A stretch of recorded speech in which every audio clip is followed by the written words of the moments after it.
Hi guys, I've been trying to make a YouTube channel for a long time now, and I don't know why I haven't. I'm just very shy person, like trying to talk to strangers.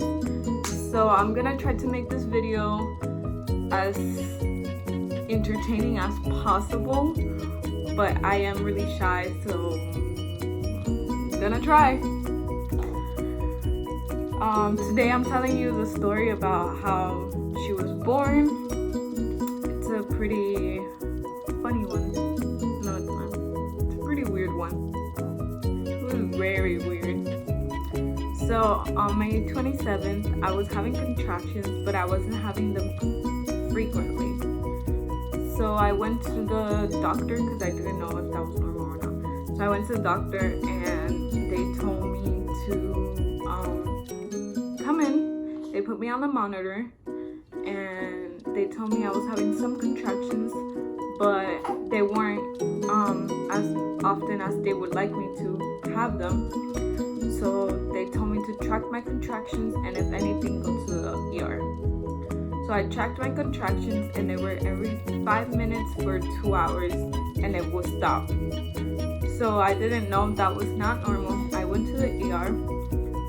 I didn't know that was normal. So I went to the ER and they were like, you're not open, you're not dilating, you can go home. So I went home, and as soon as I went home,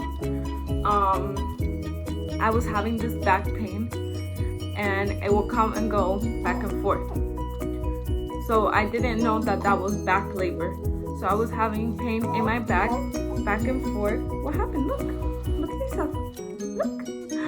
Look at the baby. So I was having pain back and forth for every 15 minutes at night that night.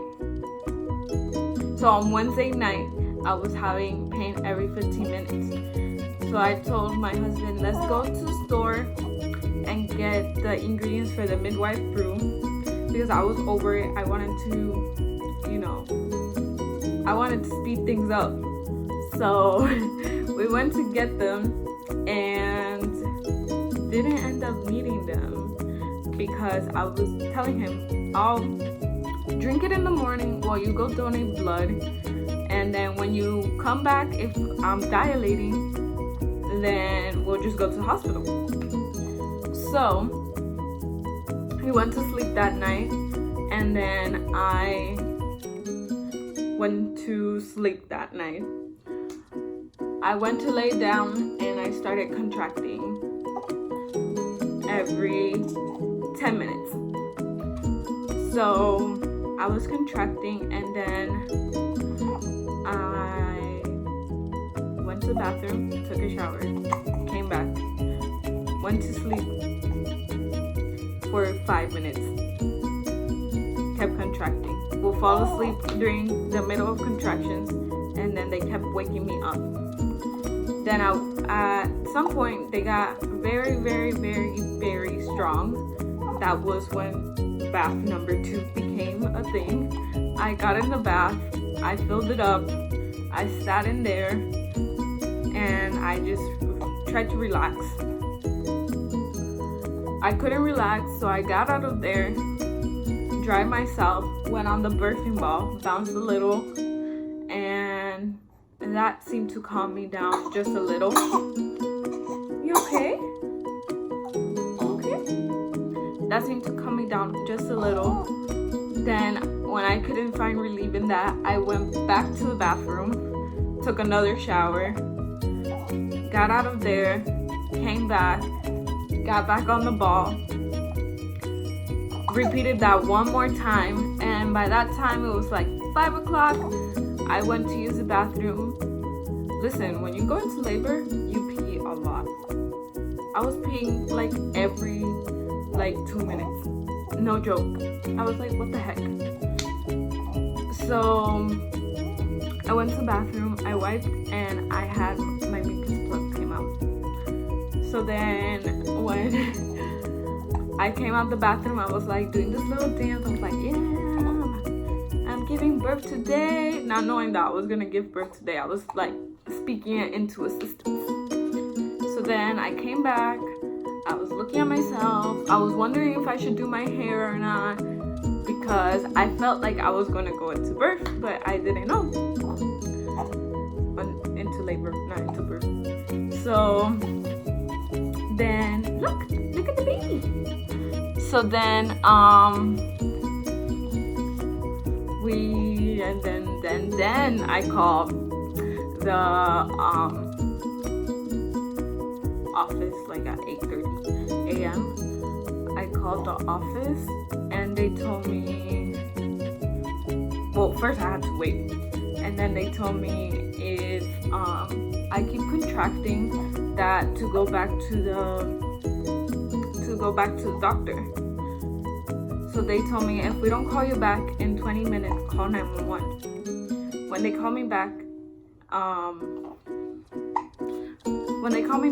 went to the gynecologist's office, and they called me back and they put me on the monitor, and they asked me how far along my contractions were, and I was like, every 2 minutes. And they were telling me, are you sure? And I was like, yes. And when they checked the monitor, she was like, yeah, every 2 minutes. Then another lady came to check my cervix. I was dilated to a 6, and they were like, oh my god, we need to get you to the hospital. I'm being mad dramatic and running around not knowing what to do. So then they put me in a wheelchair. They took me out. The car was parked right in front. We got in the car and the hospital is right there. So my husband just took me to the hospital. So then when we got to the hospital, they checked us in, they put me in the bed, blah, blah, blah. They had the room open already. On our way to the hospital, I called my friend. I was like, hey, I'm 6 centimeters dilated. And she's like, what do you mean you're 6 centimeters dilated? I was like, yeah, I went to the office. They told me I was 6 centimeters dilated. I'm going to the ER right now. She's like, okay, I'll be right there. So then I called my mom and I told her that I was gonna have the baby. She was in Florida, so, well, she lives in Florida. I don't live in Florida anymore. So she was like, oh, okay, let me know when you have the baby. And then around 12:30-ish, they came and put my epidural in. And we just sat there, we laughed, we blah, blah, blah. Around 5:30-ish, they broke my water around 8 to 9 centimeters.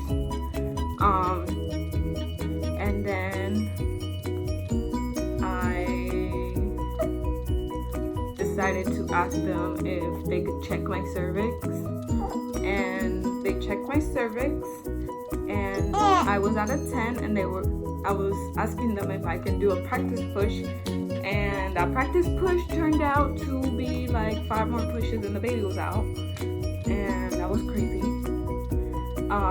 I started pushing around 6:20 or 6:15.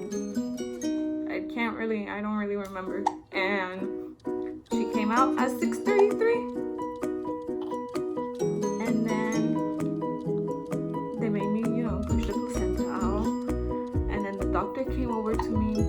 He came and kissed my hand. And he was like, I'm so proud of you. You did it so fast for a first-time mom. Blah, blah, blah, blah, blah. And then he decided to tell me that the baby was born with a umbilical cord around her neck. That was like the scariest part. But then she was okay. She was a good baby. That was okay, right? And that was my